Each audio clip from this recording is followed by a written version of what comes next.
अर्जुन क्या करते हैं, धरती में बाण मार के, तीर मार के, और पानी जो है निकलता है। ये जो आपको दिख रहा है, ये पानी के लिए पोर्ट्रे किया गया है। ये पानी जो है उनके कहा जाता है, मुख में जाता है, ऐसे उनकी प्यास बुझाई जाती है।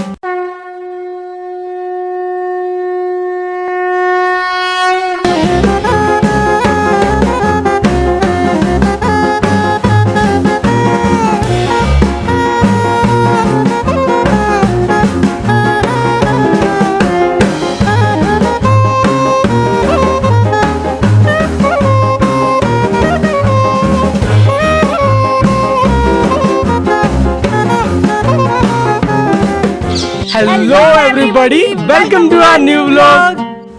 हाँ जी, तो हर जगह की अपनी एक कहानी होती है, ये तो हमें पता होता है। आज हम जिस जगह पे खड़े हैं, यानी भीष्म कुंड, जिसको बाण गंगा भी बोला जाता है, उसकी मैं थोड़ी सी कहानी जो है वो आप लोगों को बता देती हूँ, ताकि आप लोगों को समझने में और देखने में आसानी हो जाए। तो महाभारत का युद्ध और कुरुक्षेत्र, सबने सुने हैं ये शब्द। तो उन्हीं शब्दों को उठाते हुए कुरुक्षेत्र का जब युद्ध हुआ था, महाभारत का युद्ध जो कौरव और पांडवों के बीच में हुआ था, उसमें भीष्म पितामह जो है वो एक कैरेक्टर लगा लीजिए।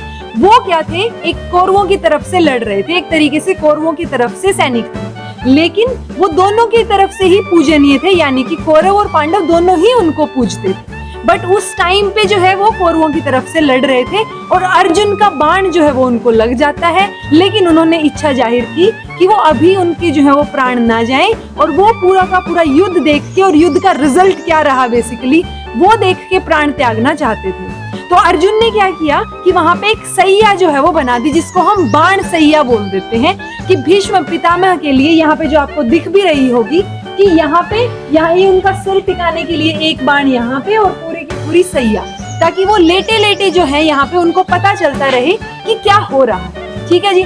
उसके बाद उनको ऐसा बोला जाता है कि महाभारत का जब 10वां दिन था, उस टाइम पे उनको क्या लगती है, प्यास लग जाती है।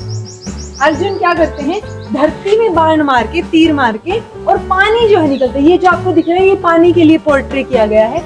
ये पानी जो है उनके कहा जाता है, मुख में जाता है, ऐसे उनकी प्यास बुझाई जाती है। तो यहाँ पे जब धरती में उन्होंने बाण मारा, तो उसको क्या बोल दिया गया, वहां पे अब ये कुंड बनाया गया है, जिसको भीष्म कुंड या फिर बाण गंगा भी बोल दिया जाता है। सो ये हरियाणा में नरकातारी गांव में यहाँ पे है, कुरुक्षेत्र में। सो कुरुक्षेत्र में जब आप मेन जो रेफरेंस हम लेके चलते हैं वो कुरुक्षेत्र यूनिवर्सिटी होती है।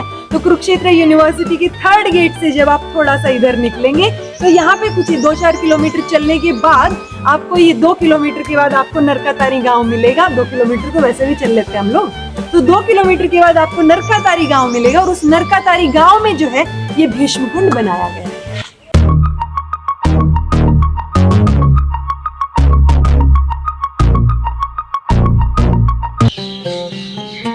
तो यहाँ पर स्टेज से नीचे उतरते ही आप देख पा रहे होंगे, ये है भीष्म कुंड, और वहां पर जो है अर्जुन और भीष्म को पोर्ट्रे किया गया है कि कैसे जो है अर्जुन ने बाण चलाया था, और उसके बाद जो है बाणगंगा से भीष्म पितामह की प्यास बुझाई थी।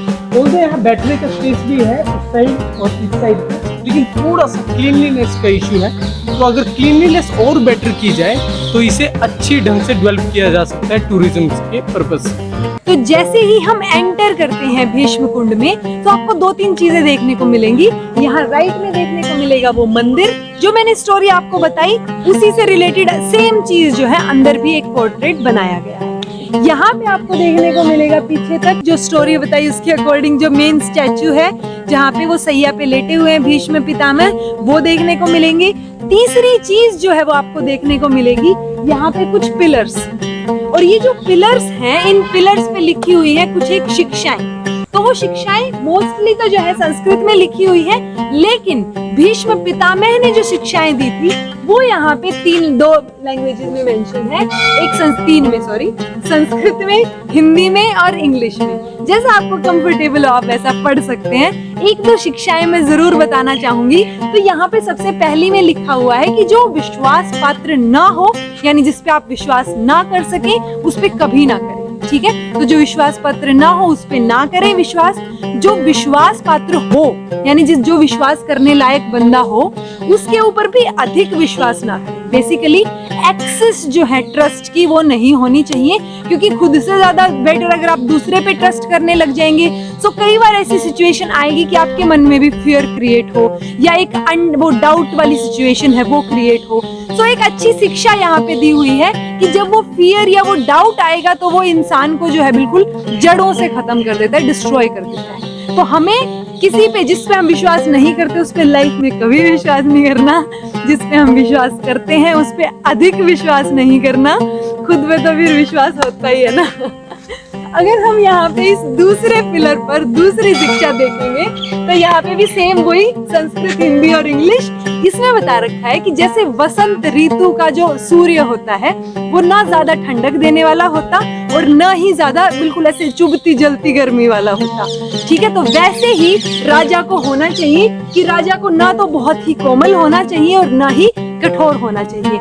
सो ये पेरेंट्स के ऊपर भी अप्लाई हो सकता है कि आप बच्चों के लिए ना तो ज्यादा कोमल हो और ना ही ज्यादा कठोर हो, क्योंकि आखिरकार है तो वो बच्चे ही ना। एक और अगर मैं शिक्षा आप लोगों को दिखाऊं तो यहाँ पे लिख रखा है कि जिनके भी भरण पोषण का प्रबंध ना हो, यानी जिनको खाना ना मिल पाए, उनका भरण पोषण करने की जिम्मेदारी किसकी होती है? राजा की होती है। बेसिकली कोई भूखा नहीं सोना चाहिए और सरकार को सबको खाना देना चाहिए, सरकार को सबको खाना देना चाहिए। और यहाँ पर जो है इस मंदिर के साथ साथ सामने आपको दिख रहे होंगे अर्जुन और पितामह भीष्म, और ये पिलर जिन पे जो है भीष्म पितामह की टीचिंग्स है, और उसके बाद जो है यहाँ पर हनुमान जी की मूर्ति बनाई गई है जो कि 26 फीट हाइट है जिसकी।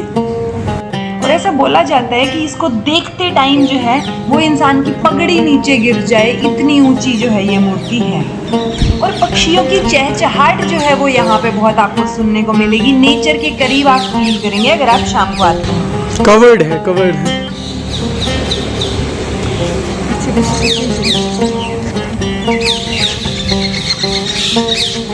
तो आप इसकी हाइट का अंदाजा लगा सकते हो यहाँ से, कितने पीछे होने के बाद कितनी ऊंची है। 26 फीट हाइट जो है यहाँ पर पुजारी जी ने इनकी बताई है। अगर एंट्री से जस्ट बाहर का भी मैं आपको दिखाऊं तो बहुत ज़्यादा शॉप्स या ऐसी कोई जगह यहाँ पे है नहीं। हाँ, थोड़ी सी प्रसाद के लिए एक दुकान मिल जाए, बाकी तो देखने की चीज़ें यहाँ पे ज़्यादा हैं, जैसे ये बरगद का पेड़ इतना बड़ा, हरियाली, पक्षियों की चहचहाट।